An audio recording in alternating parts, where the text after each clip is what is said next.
Hi friends, ನಿಮ್ಮೆಲ್ಲರಿಗೂ ಕೂಡ ನಿಮ್ಮದೇ ಆಗಿರ್ತಕ್ಕಂಥ ಯೂಟ್ಯೂಬ್ ಚಾನಲ್ ಸ್ಟಡಿ ವಿತ್ ಪರಶುರಾಮ್ಗೆ ಸ್ವಾಗತ ಅಂತ ಹೇಳ್ತಾ, ಶಿಕ್ಷಕರ ನೇಮಕಾತಿಯ ಅಧಿಸೂಚನೆಗಳ ಬಗ್ಗೆ ಬಂದಿದ್ದಾವೆ. ಕ್ರೈಸ್ನಲ್ಲಿ ಶಿಕ್ಷಕರ ನೇಮಕಾತಿಗಾಗಿ ಅರ್ಜಿ ಆಹ್ವಾನ ಆಗ್ತಾ ಇದೆ. ಓಕೆನಾ? ಸೊ ಈಗಾಗಲೇ ಅರ್ಜಿಗಳನ್ನು ಕೂಡ ಏನು ಮಾಡಿದ್ದಾರೆ, KE ಬಿಡುಗಡೆ ಮಾಡಿದೆ.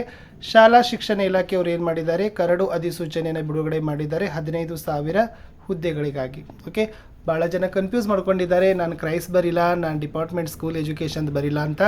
ಯಾವ್ದು ಬರೆದ್ರೆ ಬೆನಿಫಿಟ್ಟು, ಯಾವುದಿಲ್ಲ ಅನ್ನೋದನ್ನು ನಾನು ನಿಮಗೆ ಲಾಸ್ಟ್ವರೆಗೂ ಕೂಡ ಹೇಳ್ತೀನಿ. ನಿಮಗೆ ಖಂಡಿತವಾಗಿ ಈ ಥರದ್ದು ಕನ್ಕ್ಲೂಷನ್ ಗೊತ್ತಾಗ್ತದೆ. ಮತ್ತು ಮ್ಯಾಕ್ಸಿಮಮ್ ಆಗಿರ್ತಕ್ಕಂಥದ್ದು ಏನಪ್ಪ ಅಂತಂದರೆ ನಿಮಗೆ ಭಾಳ ಅನುಕೂಲನೂ ಆಗ್ತದೆ ನನ್ನ ವಿಡಿಯೋಗಳಿಂದ. ಓಕೆ, ಆಲ್ರೆಡಿ ನಾವು ಭಾಳಷ್ಟು ವಿಡಿಯೋಗಳನ್ನು ನಿಮಗೆ ಸೋಷಿಯಲ್ ಸೈನ್ಸ್ದಿಂದ ಆಗಿರ್ಬೋದು, ಓಕೆ, ಆಮೇಲೆ ಹಿಂದಿ ಎಲ್ಲ ಒಳಗೂ ಕೂಡ ರಿಕ್ರೂಟ್ಮೆಂಟ್ಗೆ ಸಂಬಂಧಪಟ್ಟಂತೆ ವಿಡಿಯೋಗಳನ್ನು ಪೋಸ್ಟ್ ಮಾಡ್ತಾ ಇದ್ದೀವಿ. ಆಲ್ರೆಡಿ SS ಕೂಡ ಮಾಡ್ತಾ ಇದ್ದೀವಿ. SS ನಮ್ಮ ಯೂಟ್ಯೂಬ್ ಚಾನಲ್ನಲ್ಲಿ 6 to 12 ಕ್ಲಾಸ್ವರೆಗೆ ಎಲ್ಲ ಪಾಠದ ಪ್ರತಿಯೊಂದು ಪಾಠವನ್ನು ನಾವು ಹಾಕ್ತಾ ಇದ್ದೀವಿ.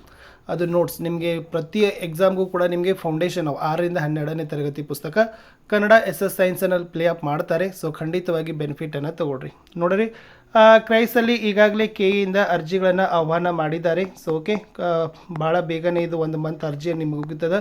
ಬಟ್ ಶಾಲಾ ಶಿಕ್ಷಣ ಇಲ್ಲ, ಇನ್ನೂ ಮುಂದಿನ ತಿಂಗಳಲ್ಲಿ ಆಗಸ್ಟ್ನಲ್ಲಿ ಅರ್ಜಿ ಬರ್ತಕ್ಕಂಥ ಸಾಧ್ಯತೆ ಇದೆ. ಯಾಕಂದರೆ ಈಗ ಡ್ರಾಫ್ಟ್ ಬಿಟ್ಟಿದ್ದಾರೆ, 15 ದಿನ ಬೇಕು. ಅದರಲ್ಲಿ ಜುಲೈ ಎಂಡ್ ಆಗ್ತದೆ. ಮತ್ತು ಅಬ್ಜೆಕ್ಷನ್ಸ್ಗಳನ್ನ ವೆರಿಫೈ ಮಾಡಿ ಫೈನಲೈಸ್ ಮಾಡಬೇಕಾದ್ರೆ ನೆಕ್ಸ್ಟ್ ಮಂತು 1 or 2nd ವೀಕಲ್ಲಿ ಖಂಡಿತವಾಗಿ ಶಾಲಾ ಶಿಕ್ಷಣ ಇಲಾಖೆಯಿಂದ ನೇಮಕಾತಿ ಬರ್ತದೆ. ಇನ್ನು ಕ್ರೈಸ್ನ ನೇಮಕಾತಿ ಪರೀಕ್ಷೆಗಳು ನನಗನ್ಸುತ್ತೆ ಅಕ್ಟೋಬರ್ ನವಂಬರಲ್ಲಿ ಮಾಡ್ತಕ್ಕಂಥ ಸಾಧ್ಯತೆ ದಟ್ಟವಾಗಿದೆ. ಅಕ್ಟೋಬರ್ ನವಂಬರಲ್ಲಿ ನಿಮ್ಮ ಎಕ್ಸಾಮ್ ಏನಾಗ್ತದಪ್ಪ ಅಂದರೆ ಮ್ಯಾಕ್ಸಿಮಮ್ ಮಾಡ್ತಾರೆ. ಶಾಲಾ ಶಿಕ್ಷಣ ಇಲಾಖೆಯವರು ಪರೀಕ್ಷೆಗಳನ್ನು ಮಾಡ್ಬೋದು. ಎಸ್, ಓಕೆ, ನವಂಬರ್ ಡಿಸೆಂಬರ್ ಅಂತ ನಾವು ಹೇಳ್ತಾ ಇದ್ದೀವಿ. ಏನಾದರೂ ಬಹಳಷ್ಟು ಜನ ವಿದ್ಯಾರ್ಥಿಗಳು, ಓಕೆ, ಒಂದು ಪರೀಕ್ಷಾ ಆಕಾಂಕ್ಷಿಗಳು ಇಲಾಖೆಗೆ ಮನವಿಗಳನ್ನು ಕೊಟ್ಟರೆ, ಯಾಕಂದರೆ ಈ ಸರಿ ಡಿಸ್ಕ್ರಿಪ್ಟಿವ್ ಇದೆ, ನಮಗೆ ಸಮಯ ಬೇಕು, ಇದು ಒಮ್ಮೆ ಸಡನ್ನಾಗಿ ನೀವು ಇಂಟ್ರೊಡ್ಯೂಸ್ ಮಾಡಿದ್ರೆ ಅಂತಂದರೆ ಏನೋ ಒಂದು 30-45 ಡೇಸ್ ಪೋಸ್ಟ್ಪೋನ್ ಮಾಡಬಹುದು.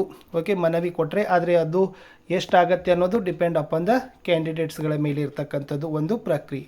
ಓಕೆ, ಇನ್ನು KEಯಲ್ಲಿ ಏನಿದೆ, 2 ಪೇಪರ್ಸ್ ಇದ್ದಾವೆ. 2 ಪೇಪರ್ ಏನಪ್ಪ ಅಂದರೆ MCQ ಪ್ಯಾಟರ್ನಲ್ಲೇ ಇರ್ತಕ್ಕಂಥದ್ದು. ಓಕೆ, ಬಟ್ ಇಲ್ಲಿ 0.25 ನೆಗೆಟಿವ್ ಮಾಡಿದ್ದಾರೆ. ಇಲ್ಲಿ ಇರ್ತಕ್ಕಂಥದ್ದು 3 ಪೇಪರ್ ಇದ್ದಾವೆ. ಓಕೆ, 2ನೇ ಪೇಪರು 100 ಮಾರ್ಕ್ಸನ್ನು ರಿಟರ್ನ್ ಬರಿಬೇಕು. 3rd ಪೇಪರು ಕೂಡ 100 ಮಾರ್ಕ್ಸ್ ಏನು ಮಾಡಬೇಕು, ರಿಟರ್ನ್ ಬರೀಬೇಕು. ಕನ್ನಡ ಮತ್ತು ಇಂಗ್ಲೀಷ್ ಭಾಷಾ ಪ್ರಾವೀಣ್ಯತೆ ಪರೀಕ್ಷೆ. ಇಲ್ಲಿ ಈ ಒಂದು ಪೇಪರ್ಗೆ ನಿಮಗೆ ರಿಟರ್ನ್ ಪೇಪರ್ ಇರೋದ್ರಿಂದ ಬಹಳ ಡೆಪ್ತಾಗಿ ನೀವು ಏನು ಮಾಡಬೇಕಪ್ಪ ಅಂದರೆ ಓದಬೇಕು, ಆಳವಾದ ವಿಷಯ ಬೇಕು. ಬಟ್ ಇದೇ ವಿಷಯ ಇಲ್ಲಿ ಏನಾಗ್ತದೆ, ಶಾಲಾ ಶಿಕ್ಷಣ ಇಲಾಖೆ ಪರೀಕ್ಷೆಗೆ ನಿಮಗೆ ಯೂಸ್ ಆಗ್ತದೆ. ಅದೇನು ಸಮಸ್ಯೆ ಇಲ್ಲ, ನಿಮಗೆ ಅಲ್ಲಿ ಓದಿದ್ದೇನೋ ನಿಮಗೆ ವೇಸ್ಟ್ ಆಗೋದಿಲ್ಲ. ಬಟ್ ನನ್ನ ಒಂದು ಅನಿಸಿಕೆ ಏನಪ್ಪ ಅಂದರೆ, ನೀವು ಬರೀತಕ್ಕಂಥ ಮೊದಲಿಗೆ ನನಗನ್ಸುತ್ತೆ ಕ್ರೈಸ್ನವರು ತುಂಬಾ ಬೇಗ ಏನು ಮಾಡ್ತಾರಪ್ಪ ಅಂದರೆ ಪರೀಕ್ಷೆಗಳನ್ನು ಮಾಡ್ತಾರೆ KE ಅವರು. ಸೊ ವರ್ಷಾಂತದಲ್ಲಿ ನಿಮ್ಮ ರಿಸಲ್ಟ್ ಕ್ರೈಸ್ಗೆ ಹ್ಯಾಂಡ್ ಓವರ್ ಮಾಡ್ತಾರೆ. ಅವರು ಆಯ್ಕೆ ಅಂಕಪಟ್ಟಿಗಳನ್ನು ಏನು ಮಾಡ್ತಾರೆ ಅಂದರೆ ಕ್ರೈಸ್ಗೆ ಕೊಡ್ತಾರೆ.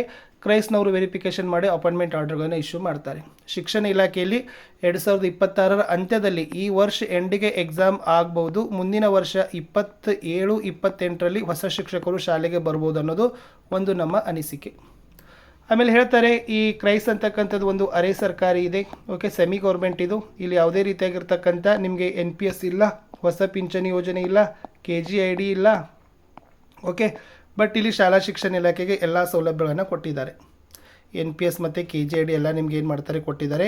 2 ಇಲಾಖೆಗಳಲ್ಲಿ ನೀವು ಫಸ್ಟಾಗಿ ಅಪಾಯಿಂಟ್ಮೆಂಟ್ ಬಂದರೆ ಇವಾಗ 54,000 ಬೇಸಿಕ್ ಅದ. ನಿಯರ್ ಆಫ್ ನೀವು 65,000 ಅಬೌವ್ ಸ್ಯಾಲ್ರಿಯನ್ನು ಏನು ಮಾಡ್ತೀರಪ್ಪ ಅಂದರೆ ಗಳಿಸ್ತೀರಿ. ಸೊ 65,000ಕ್ಕಿಂತ ಹೆಚ್ಚು ವೇತನವನ್ನು ನಿಮಗೆ 2 ಇಲಾಖೆಯವರು ಕೊಡ್ತಾರೆ. ನಾನು ಹೇಳ್ತಕ್ಕಂಥದ್ದು ಒಂದು ಮಾತು ಸ್ನೇಹಿತರೆ, ಹೊಟ್ಟೆ ಕ್ರೈಸು ಆಮೇಲೆ ಶಾಲಾ ಶಿಕ್ಷಣ ಇಲಾಖೆ ಅಂತ ಗೊಂದಲ ಮಾಡ್ಕೊಳ್ಳಿಕ್ಕೆ ಹೋಗಬೇಡಿ. ಎಲ್ಲಾದರೂ ಸೇರಿಕೊಡ್ರಿ, ಒಂದು ಕಡೆ ಜಾಬಿಗೆ ಸೇರಿಕೊಡ್ರಿ, ಮುಂದೆ ಮತ್ತೆ ನೋಡ್ಲಿಕ್ಕೆ ಬರ್ತದೆ. ಮತ್ತು ನನಗನ್ಸುತ್ತೆ KE ಎಕ್ಸಾಮ್ ಆದಮೇಲೆ 1 or 2 ಮಂತ್ ನಿಮಗೆ ಗ್ಯಾರಂಟಿಯಾಗಿ ನಿಮ್ಮ ಶಾಲಾ ಶಿಕ್ಷಣ ಇಲಾಖೆ ಪರೀಕ್ಷೆಗೆ ಬರಲಿಕ್ಕೆ ಸಮಯ ಸಿಗ್ತದೆ. 1 or 2 ಮಂತ್ 100%, ಇದರಲ್ಲೇನು ಡೌಟೇ ಇಲ್ಲ. ಯಾಕಂದರೆ ಈಗ ಎಕ್ಸಾಮ್ ಅನೌನ್ಸ್ಮೆಂಟ್ ಮಾಡಿದ್ದಾರೆ ಅಂದರೆ ಕ್ರೈಸ್ನ ಪರೀಕ್ಷೆಗಳಿಗಾಗಿ ಕೂಡ ಡೇಟ್ ಸೀಟನ್ನು ಕೂಡ ಅವರು KE ಅವರು ಜಾರಿ ಮಾಡ್ತಾರೆ. ಮತ್ತು ಅದು OMR ಇದೆ. ಬಟ್ ಇಲ್ಲಿ ಏನಿದೆ ಅಂತಂದರೆ ಡಿಸ್ಕ್ರಿಪ್ಟಿವ್ ಇರೋದ್ರಿಂದ ಇವರು ಕಂಪ್ಯೂಟರೈಸ್ಡ್ ಇವ್ಯಾಲ್ಯೂಯೇಷನ್ ಸಿಸ್ಟಮ್ ಜಾರಿ ಮಾಡ್ತಾರೆ, ಏನಿಲ್ಲ. ಆದರೂ ಕೂಡ ಸುಮಾರು 4 to 5 lakh ಕ್ಯಾಂಡಿಡೇಟ್ಸ್ ಏನಾಗ್ಬೋದಪ್ಪ ಅಂತಂದರೆ ಈ ನಾವು HSTR ಮತ್ತು GPSTRಗೆ ಏನು ಮಾಡ್ತಾರೆ, ಬರೀತಾರೆ. ಅವಷ್ಟು ಎಲ್ಲ ಉತ್ತರ ಪತ್ರಿಕೆಗಳ ತಪಾಸಣೆ ಆಗಬೇಕು, ಇವ್ಯಾಲ್ಯೂಯೇಷನ್ ಆಗಬೇಕು, ರಿಸಲ್ಟ್ ಸೀಟ್ ಬರಬೇಕಂದ್ರೆ ಸ್ವಲ್ಪ ಡಿಲೇ ಆಗಬಹುದು. ಎಲ್ಲಿ ಶಾಲಾ ಶಿಕ್ಷಣ ಇಲಾಖೆಯವರ ನೇಮಕಾತಿ ಪ್ರಕ್ರಿಯೆಯಲ್ಲಿ. ಬಟ್ ಕೆ ಎ ನೇಮಕಾತಿ ಪ್ರಕ್ರಿಯೆಯಲ್ಲಿ ತುಂಬಾ ಎಕ್ಸಾಮ್ ಆದ ಒಂದು 15 ಡೇಸ್ ಒಳಗಡೆ ನಿಮ್ಮದೆಲ್ಲ ಏನು ಮಾಡ್ತಾರಪ್ಪ ಅಂದರೆ ಮಾರ್ಕ್ಶೀಟ್ಗಳನ್ನ ಫೈನಲ್ ಮಾಡಿ ಕ್ರೈಸ್ಗೆ ಹ್ಯಾಂಡ್ ಓವರ್ ಮಾಡ್ತಾರೆ. ಅವರು ಅಲ್ಲಿ ವೆರಿಫಿಕೇಷನನ್ನು ಮಾಡಿ ನಿಮಗೆ ವರ್ಷಾಂತದಲ್ಲಿನೇ ಅಂದರೆ ನೆಕ್ಸ್ಟ್ ಇಯರ್ ಈ ಅಕಾಡೆಮಿಕ್ ಇಯರ್ ಕಂಪ್ಲೀಟಲ್ಲೇ ಆರ್ಡರ್ ಇಶ್ಯೂ ಆಗ್ತಕ್ಕಂಥ ಸಾಧ್ಯತೆ ತುಂಬಾ ಇದ್ದಾವೆ. ಸ್ನೇಹಿತರೆ, ಒಟ್ಟಾಗಿ ಗೊಂದಲ ಮಾಡ್ಕೊಳಿಕ್ಕೆ ಹೋಗಬೇಡಿ. ಎರಡು ವಿಷಯಾಧಾರಿತಗಳು ಸೇಮ್ ಇದ್ದಾವೆ. ಅಷ್ಟು ನಿಮಗೆ ಕೆ ಎ ಕಾಂಪಿಟೇಷನ್ ಆಗೋದಿಲ್ಲ. ಬಿಕಾಸ್ ಇಲ್ಲಿ 0.25 ನೆಗೆಟಿವ್ ಮಾರ್ಕಿಂಗ್ ಇದೆ. ಕಂಪಲ್ಸರಿ 35% ಮಾರ್ಕ್ಸ್ಗಳನ್ನು ತೆಗಿಲೇಬೇಕು. ಸೊ ಹೀಗಾಗಿ ಚೆನ್ನಾಗಿ ಓದ್ಕೊಡ್ರಿ, ಪರ್ಫೆಕ್ಟಾಗಿ ಓದ್ಕೊಡ್ರಿ. ಅದಕ್ಕೆ ಅಂತ ಹಠ ಇಟ್ಕೊಂಡು ಕುಂದ್ರಿಗೆ ಹೋಗಬೇಡಿ. ನೀವು ಕೆ ಎ ಎಕ್ಸಾಮ್ ಬರೆದ ಮೇಲೆ ನಿಮಗೆ ಶಾಲಾ ಶಿಕ್ಷಣ ಇಲಾಖೆ ಪರೀಕ್ಷೆಗೆ ಡಿಸ್ಕ್ರಿಪ್ಟಿವ್ ಬರಲಿಕ್ಕೆ ಸಮಯ ಸಿಗ್ತದೆ. ನಮ್ಮೆಲ್ಲ ವಿಡಿಯೋಗಳಿದ್ದಾವೆ. ನೀವೊಂದು ಟೈಮ್ ಟೇಬಲ್ ಪ್ರಾಪರ್ ಶೆಡ್ಯೂಲ್ ಮಾಡಿಕೊಡ್ರಿ. ಎಲ್ಲ MCQಗಳನ್ನು ಓದ್ಮೇಲೆ ಡೈಲಿ 2 to 3 ಅವರ್ಸ್ಗಳನ್ನು ನೀವು ಬರೀಲೇಬೇಕು. ನೀವು ಪೇರ್ ಬರ್ದಂಗೆ ಬರೀಬೇಕು. 6ರಿಂದ 12ನೇ ತರಗತಿ ಏನು ನಮ್ಮ ಸ್ಟೂಡೆಂಟ್ಸ್ ಏನು ಪಕ್ಕ ಅಂತ ಬರೀತಾರಲ್ಲ, ಆ ಥರ ಇಡೀ ಪಾಠದ ಪ್ರಶ್ನೋತ್ತರಗಳನ್ನು ಬರೀಬೇಕು. ಬರೆಯುವಾಗ ಪದಗಳ ಮಿತಿ ಬಗ್ಗೆ ಗೊತ್ತಿರಲಿ. 2 ಅಂಕಕ್ಕೆ ಎಷ್ಟು ಪದದಲ್ಲಿ ಬರೀಬೇಕು, 25 ವರ್ಡ್ಸ್ ಇದ್ದಾವೆ. 5 ಅಂಕಕ್ಕೆ ಎಷ್ಟು ವರ್ಡ್ಸಲ್ಲಿ ಬರೀಬೇಕು, 10 ಮಾರ್ಕಿಗೆ ಎಷ್ಟು ಬರೀಬೇಕು. GPST ಅವ್ರದ್ದು ಒಂದು ಪ್ಯಾಟರ್ನ್ ಇದೆ, ಅದನ್ನು ನಾನು ನಿಮಗೆ ಕೊಡ್ತೀನಿ. ಆ ಥರನಾಗಿ ನೀವು ಡಿಸ್ಕ್ರಿಪ್ಷನನ್ನು ಓದಿದರೆ ಖಂಡಿತವಾಗಿ ಅಂಕಗಳು ಸಿಗ್ತವೆ. ಏನು ಹೆಚ್ಚು ಕಷ್ಟ ಇಲ್ಲ ಸ್ನೇಹಿತರೆ. ಒಂದು ಟಾರ್ಗೆಟ್ ಮಾಡಿಕೊಡ್ರಿ. ಬರೀ ನಿಮಗೆ ಬೇಕಾಗಿರೋದು ಒಂದು ಹುದ್ದೆ ಮಾತ್ರ. ಅಷ್ಟೆಲ್ಲ ಸಾಗರದಷ್ಟು ಕಾಂಪಿಟೇಟರ್ಸ್ ಇದ್ದಾರೆ ಅಂತಂದರೆ ಅದ್ರ ಬಗ್ಗೆ ಚಿಂತೆ ಬೇಡ. ಒಂದು ಹುದ್ದೆ ಇದೆ. ಒಂದು ಹುದ್ದೆಗೆ ನೀವು ಪ್ರಾಮಾಣಿಕವಾಗಿ ಪ್ರಯತ್ನವನ್ನು ಮಾಡಿ ಖಂಡಿತವಾಗಿ ಜಯ ನಿಮಗೆ ಸಿಗ್ತದೆ. ನಿಮ್ಮ ಸೋಲು ನಿಮಗೆ ಯಾವುದೇ ರೀತಿಯಾಗಿರ್ತಕ್ಕಂಥ ಅನುಭವಿಸೋದಿಲ್ಲ. ಯಾಕಂದರೆ ಪ್ರಯತ್ನ ನಿಮ್ಮದು ಇರ್ತದೆ. ಪ್ರಯತ್ನ ಇರದೇ ಇದ್ದರೆ ಏನೂ ಮಾಡಲಿಕ್ಕಾಗೋದಿಲ್ಲ.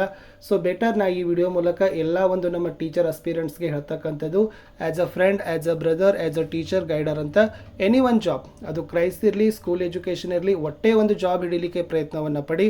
ಸೊ ಮುಂದೆ ನೋಡೋಣ. ನನಗನ್ಸುತ್ತೆ ಕೆ ಅವರು ಬೇಗನೆ ಎಕ್ಸಾಮ್ ಮಾಡ್ತಾರೆ. ಡಿಪಾರ್ಟ್ಮೆಂಟ್ ಆಫ್ ಸ್ಕೂಲ್ ಎಜುಕೇಷನ್ನಿಂದ ನಿಮಗೆ ಸಮಯ ಸಿಗ್ತದೆ. ಯಾವುದೇ ಗೊಂದಲ ಬೇಡ. ಇದಕ್ಕೂ ಅರ್ಜಿ ಹಾಕಿ, ಅದಕ್ಕೂ ಅರ್ಜಿ ಹಾಕಿ. ಒಟ್ಟಾರೆ ಯಾಕಂದರೆ ಈ ಕೆ ಎ ಅರ್ಜಿ ಮುಗಿಯೋದ್ರೊಳಗಡೆ ನಿಮ್ಮದು ಇನ್ನೂ ಏನಿಗೆ ಸ್ಕೂಲ್ ಎಜುಕೇಷನ್ದು ಅಪ್ಲಿಕೇಶನ್ ಇನ್ವೈಟ್ ಮಾಡಲ್ಲ. ಯಾಕೆಂದರೆ ಡ್ರಾಫ್ಟ್ ಇದೆ. ಇದು ಡ್ರಾಫ್ಟಾಗಿ ಇನ್ನೂ ಫೈನಲ್ ಆಗಿ ಬರಬೇಕಾದ್ರೆ ಸಮಯ ಬೇಕು. ಅದಕ್ಕಾಗಿ ಗೊಂದಲ ಮಾಡ್ಕೊಳ್ಳೋದೇನೆ. ಎರಡಕ್ಕೂ ಕೂಡ ಆಯ್ಕೆಗಳ ಹೊಂದಲಿಕ್ಕೆ ಅವಕಾಶ ಹೊಂದಿ. ಮತ್ತೆ ನೀವು ಇಲ್ಲಿ ಸೆಲೆಕ್ಷನ್ ಆದರೆ ಮತ್ತೆ ಸ್ಕೂಲ್ ಎಜುಕೇಷನ್ ಬಿಟ್ಟರೆ ಮತ್ತೆ ಇಲ್ಲಿ ರಿಸೈನ್ ಮಾಡಿ ಮತ್ತೆ ಅಲ್ಲಿ ಹೋಗ್ಬೋದು. ಅದಕ್ಕೇನು ಸಮಸ್ಯೆ ಇಲ್ಲ.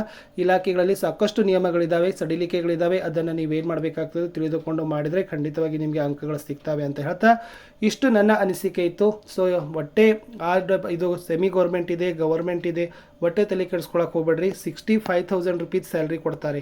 ಎಷ್ಟು? 65,000 ರೂಪಾಯಿ ವೇತನ ಬರ್ತಾ ಇದೆ. ನೋಡಿರಿ, ಪ್ರೈವೇಟಲ್ಲಿ ಎಷ್ಟು ಕೊಡ್ತಾ ಇದ್ದಾರೆ, ಗೆಸ್ಟಲ್ಲಿ ಎಷ್ಟು ಕೊಡ್ತಾ ಇರೋದ್ರಿಂದ ಟ್ಯಾಲಿ ಮಾಡಿದ್ರೆ ಗೊತ್ತಾಗ್ತದೆ. ಓದಿ, ಒಟ್ಟಾರೆ ಎಫರ್ಟ್ ಹಾಕಿ. ಸೊ ಖಂಡಿತವಾಗಿ ಒಂದು ಹುದ್ದೆ ಪಡೀರಿ. ಯಾವುದಾದ್ರೂ ಇರಲಿ, ಗವರ್ಮೆಂಟ್ ಆದರೆ, ಸೆಮಿ ಗೌರ್ಮೆಂಟ್ ಆಗಿರಲಿ.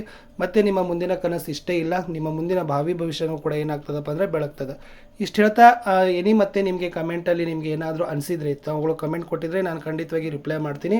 ನನ್ನ ಅನಿಸಿಕೆ ಏನಪ್ಪ ಅಂತಂದರೆ ಯಾವುದೇ ರೀತಿಯಾಗಿರ್ತಕ್ಕಂಥ ಗೊಂದಲಕ್ಕಿಡೆ ಮಾಡದೆ ಒಟ್ಟಾರೆ ಅಪ್ಲೈ ಮಾಡಿ. ಸೊ ಯಾವುದಾಗತ್ತೆ ಫಸ್ಟ್ ಬರುತ್ತೆ ಅದನ್ನು ಬರೀರಿ. ಎರಡಕ್ಕೂ ಕೂಡ ಪ್ರಿಯಾರಿಟಿ ಕೊಡಿ ಅಂತ ಹೇಳ್ತಾ ಸಿಗ್ತೀನಿ ಹೊಸ ವಿಡಿಯೋದಲ್ಲಿ. ಬಾಯ್.